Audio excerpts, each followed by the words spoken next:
Gözümüzün önünde Mescid-i Aksa canlansın. Artık eskisi kadar cemaati olmayan, avlusu dolmayan, silahların gölgesi altındaki Mescid-i Aksa'yı görebiliyor muyuz? Şu an gözümüzü dikelim, Gazze'yi görelim.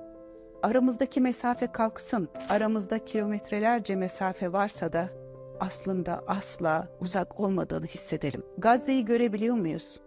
Toz bulutu içerisinde Gazze'nin yıkılan evlerini gözümüzün önünde gibi görüp gözyaşlarıyla izleyebiliyor muyuz? Gazze'deki çocukları, Gazze'deki hastaneleri, okulları, Gazze'deki oyun parklarını, Gazze'de mahvu perişan olan hayatı görebiliyor muyuz? Yüreğimizin içinde, ta derinlerinde Gazze'ye ne kadar yakın olduğumuzu hissedebiliyor muyuz? Bu Ramazan her zamanki gibi, her Ramazanki gibi, hatta ondan çok daha fazla Gazze için dua edelim.